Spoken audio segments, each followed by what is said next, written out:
Hi guys! In this video I will show you some easy and delicious and also healthy meal ideas that you can make right now if you're home, bored and quarantined.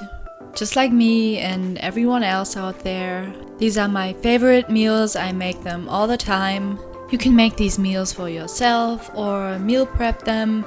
They're definitely more on the cheaper side of things because they're like staples and you probably already have most of the ingredients at home. The base for the simple sweet potato chili are basically sweet potato, carrots, garlic and onion. First of all, chop your onion more or less roughly. Do the same with your garlic. If you love garlic and you don't mind, especially right now, feel free to use more, but I was fine with just a little bit of garlic. I used 1 clove. Then I used around half of a big sweet potato. But if you are planning on cooking for your family or just doing more meal prep, feel free. This is also a little life hack how you can chop your carrot like super cool. Like really cool. Chop it diagonally first, and then if you chop it diagonally again, the chopping process will be even faster. Isn't that a great life hack? Yeah, it definitely. So first of all, you're going to saute your onions. I just used some water for around 5 minutes, and then you will add your sweet potato and also the garlic to it. Cover it with some more water, and then I also found some frozen zucchini.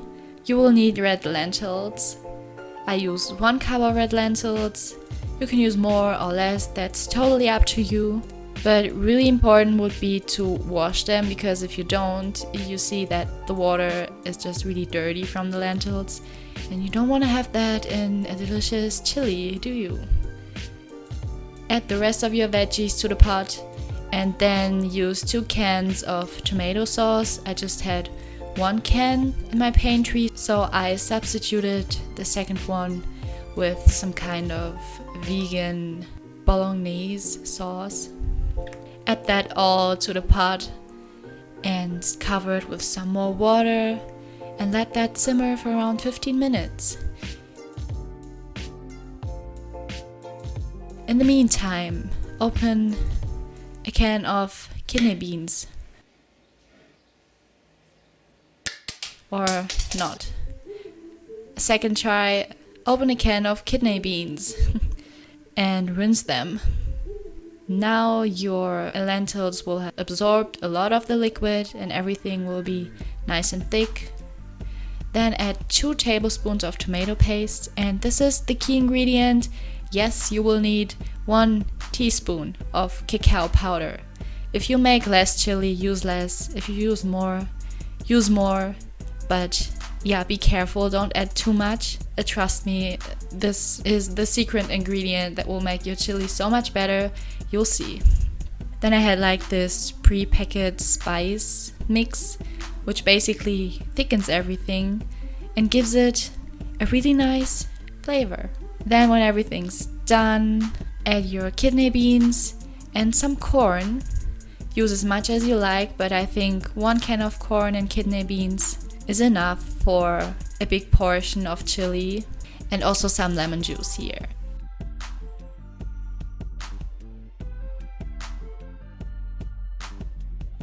You can serve this as you like. I just used some avocado. I got them half price and they were so ripe and yummy. Season it with some salt and pepper and enjoy this, maybe with some more veggies.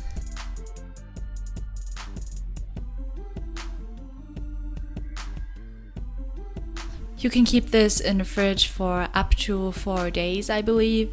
And yeah, if you make more, just freeze it, use a couple of containers, and you will have yourself a nice meal whenever you like.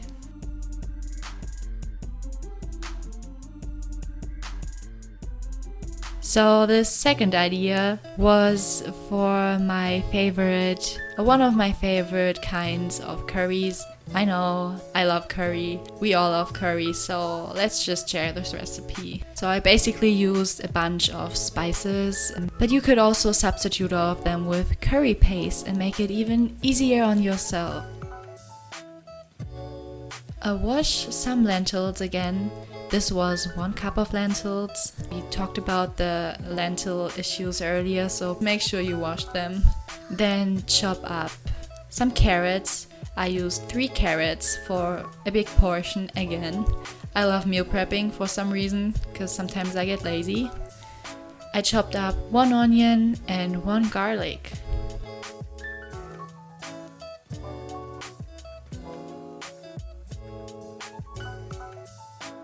Again, I started by just sauteing the onions for around 5 minutes on some water. Then I added the carrots and lentils to it. I covered it with more water and really aesthetic looking coconut milk. This was 1 can of coconut milk. And some more water because the lentils will absorb so much. Then you're just going to let that simmer for around 15 minutes again on low heat. Because you just don't want the coconut milk to boil over. It happened multiple times. It's not nice.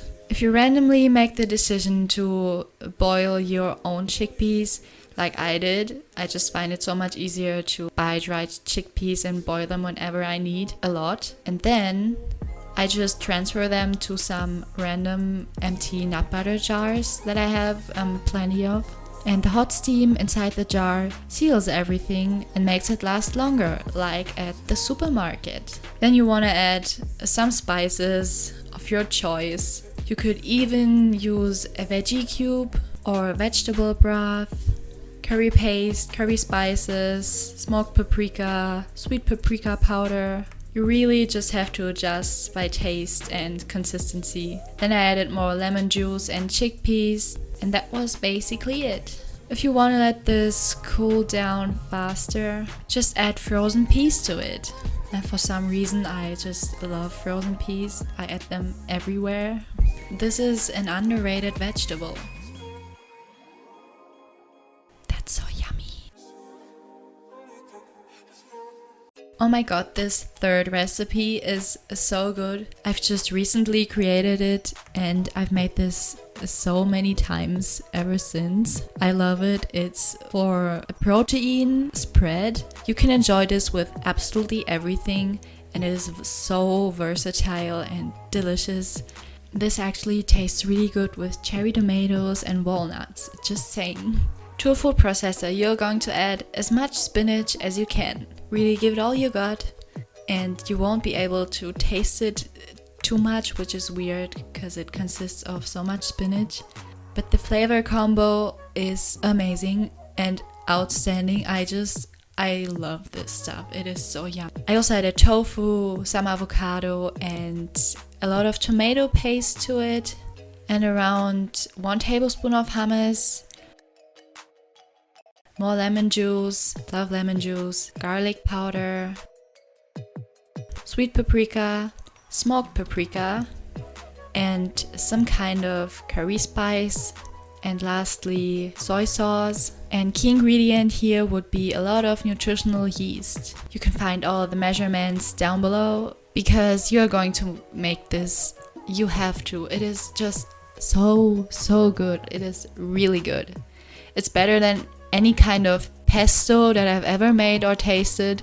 Yeah, then self-explanatory, just blend everything up, pulse it down if you need, and add some more ketchup to it. This gives you a great acidity. Adjust everything as you like. I wanted some more soy sauce. Does it look really pretty? No. Maybe it reminds me of Spongebob, but whatever, it is so delicious. I decided to have this with some mushrooms and whole wheat pasta. My mom wanted to have this with some potatoes and mushrooms. She loved it. So it's non-vegan approved. To the cat plate, I added the pasta, the spread, and the mushrooms. Even my cat found this interesting. So, what do you think?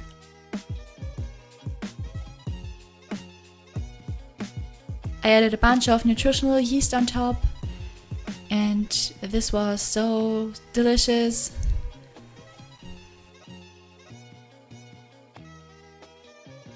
Since I always get huge bags of spinach, I make huge amounts of the spread. And this one concludes the video. The last one is definitely my favorite one, but they're all special in their own way. I hope you make them. Make sure you're subscribed to this channel so you don't miss other crazy, delicious and chill recipes of mine. Check the measurements down below. I'll leave all of the ingredients there so you can go and create these at home, because I know you have the time. Please stay healthy, and I hope I'll see you very soon. Bye guys. To use more.